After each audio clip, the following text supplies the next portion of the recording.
Thank you for tuning in to another edition of the Vulcan Report. This is the Vulcan.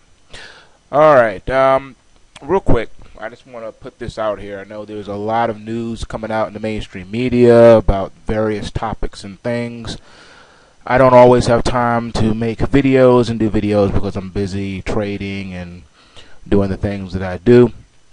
And it seems like when I don't do a video, there's all these other videos that come out and a lot of nonsense. It seems like when daddy's not around, the children just go haywire. And that's what I'm seeing here. So I'm just going to put this out here and just squash the first, disinformation that's out there. As you know, they've already done a report now. It's sort of like the 9/11 report that was done, the official story, so they say. Well, they've done one on the flash crash of May the 6th, claiming that a particular small outfit hit the wrong button, Fat Finger King era, sold 75,000 S&P futures contracts, and that's what crashed the market. Sort of like saying that the unidentified flying object that you saw in New York was a weather balloon. All right? It's ridiculous, okay?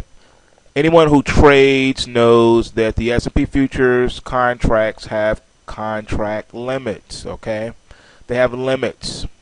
Those limits were put there so that no one could try to attempt to corner the market like the Hunt brothers tried to do with silver, okay? Back in the day.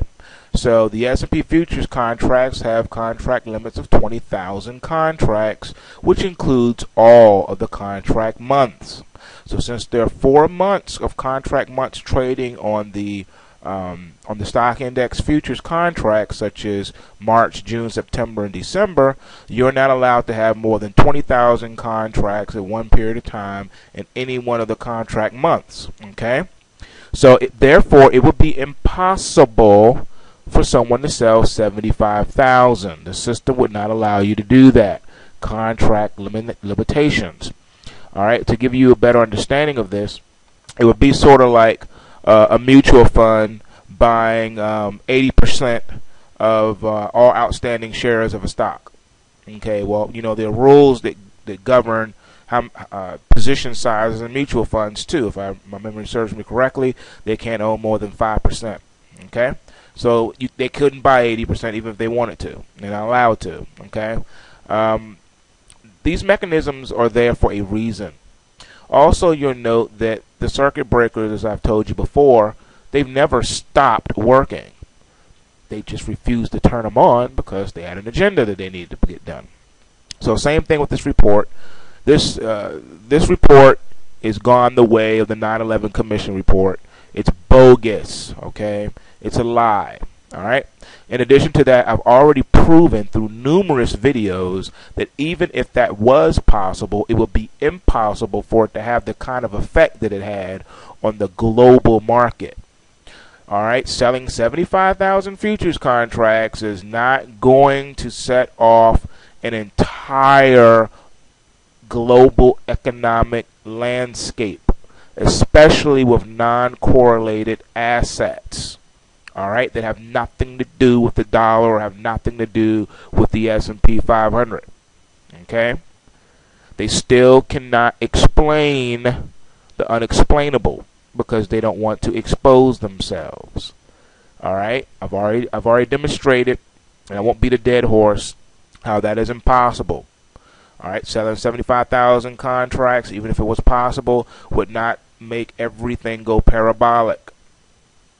All right, it is impossible. Anyway, moving right along. The chart you're looking at here is a gold futures chart. Okay, looking at the continuous contract. Those of you who've been following the Vulcan report and you have access to the spreadsheet, this sell-off that happened yesterday was no big deal to you. You knew that was coming, and you know why you knew? Because you've been hearing me talk about the bot checks. How long have I been telling you about the negative bot checks? Look at these down red arrows, all right, showing you the build-up that was coming. And then here we go. Blah. There you go, okay? Doesn't mean the trend has changed. It just means that selling pressure, negative momentum was building into the market. It's just that simple. You had that here, you had that back here, you had it back here, you had it back here, you had it back here. It just took a while for this thing to correct. All right, we have support. Our first support was back up in here. Okay. Second support is to this red line right here around the 1320 level. And as I said before in an earlier video, prior video, we have support inside of the cloud. The consolidation bullish Kumo cloud serves as support also. So we have a lot of supports. Even if it pulled back here, it'd be a buy. And this is down at $1,210 an ounce. Again, $1,210 an ounce, and it's still bullish. The trend would still be bullish. So I don't care if it collapses down here right now as I'm talking and doing the video. It's a buy. All right. You better believe that that's where the big institutions will come in and snatch it up. And the moment they do it, it'll shoot up past $1,400 easily. All right. That's how the game is played. They want you to panic and sell them all your gold cheap so they can get in and watch it go to the moon.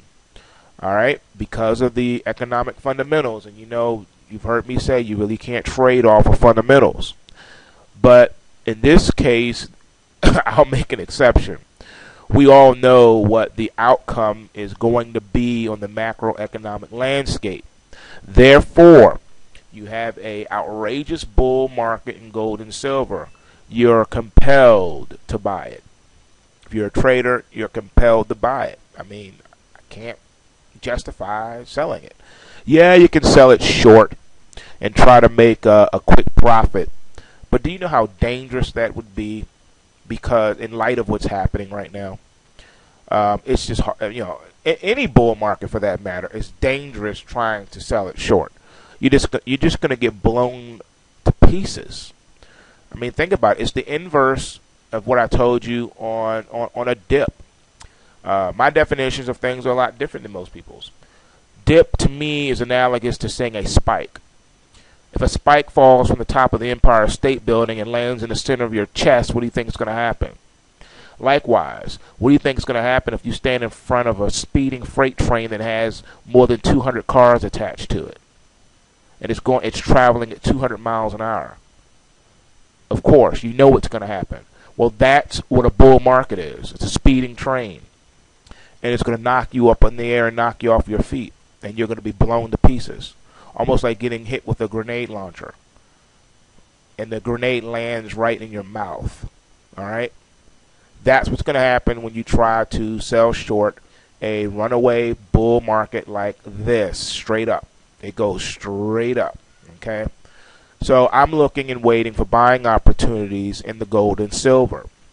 Why? Because if you've gone to my blog and you've been following the videos, I gave you what the price projections are.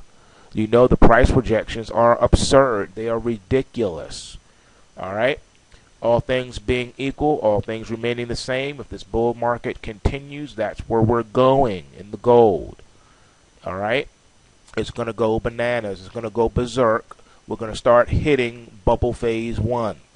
Gold is not in a bubble yet. We're nowhere near bubble phase. But better believe, all things being equal, we will get there sooner than you think. All right. Conversely, same thing with the stock market. Let me pull up the S&P and show you that. Okay, I changed my mind. I decided to pull up the Nasdaq instead. All right, this is the continuous contract of the Nasdaq futures. Almost looks similar to that of the gold chart, doesn't it? Interesting, isn't it? Check it out. Straight up line. Had you been trying to short intraday, you could have picked up maybe a couple of points, but you see how dangerous that would have been. We just went straight up in a straight line. And you see that the dip that we got here on Tuesday was no big deal. There's no technical damage that has been done. All you did was pull back to the first level of trend line support. That's what this blue line is. This blue line is your trend line support when the market's trending. All right, prices hug this blue line. That's what they do. They hug the blue line. Okay. The red line is your secondary support. Okay. That's your secondary trend line support. That's where a lot of stops are. All right, people who are buying this up on the way up. All right, so if we come back here and clip this, this is the secondary support. If we clip this, then around the 2000 mark, then we're going back down to the 1850, somewhere in there between 1850 and 1800, right here within the bullish Kumo consolidation cloud. Again, Nasdaq can pull from current levels all the way down to 1800 and still be considered bullish. All right, all that means is that it has retraced from the move here. Testing this initial breakout is all it's doing. That is not uncommon for a strong bull market to do that. It can pull back like that. Sucker all the weak longs out and then rally again and hit new highs and go way up here to the moon. All right, leaving everyone in the dust who got out. So all I'm saying to you is, you want to remember to set your stop losses and take profit on the way up. A bull market, you take profits on the way up. All right, you have no choice but to trade this that way. Okay. Now we had a negative bot check that showed up here on the 19th, so you got to take note of that.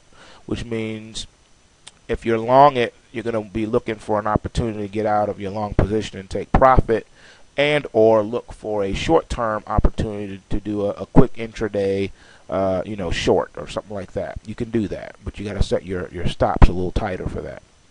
Anyway, just wanted you to get a look at this chart here, okay?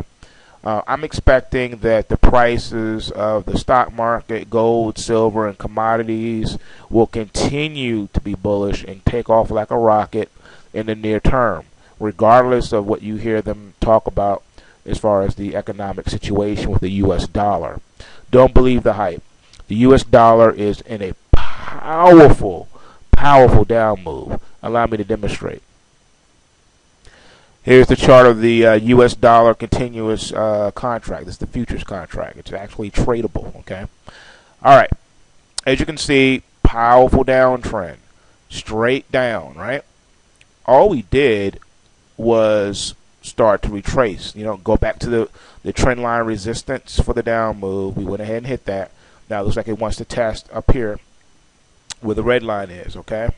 That's all possible. That's all well and good. We may very well do that. No harm there. That's at $79.31. Okay? All right, big deal. Then the next resistance up here into the cloud, into the bearish Kumo cloud, okay? And if we can get there, that's cool too. No big deal. That's around the $82.16 up to $82.62. And still be considered bearish. Okay? It's the same principle in a bull market. The dollar index can rally up into the 82 level and still be considered a short, a bearish market. And you see here the negative bot checks in this, okay, on the way down. All right, so all I'm saying is I expect continued weakness in the dollar, and I believe that the dollar index is poised to really fall apart and break below 70. Sometime here soon. It's not like it hasn't been the 70 before. It's been low before, and it can go lower. It can go a lot lower. Okay, if you go back to here, back to 2008, you see what levels we were at: 7105, 7080 here, 7105 here. We were flirting with the 70 level, okay? So it's not like it's never been there. It can go there again. And notice that when it was hitting this level and people were really getting fearful, this was back in April of 2008. Again, this was before the big crash that was coming in the stock market, all right? So it didn't rally from there until the 8 and get back into the 80 level until we had the flash crash. No, not flash crash, but you know what I mean. Anyway, I digress. That's it for now. Remember, take what you can, give nothing back. Peace.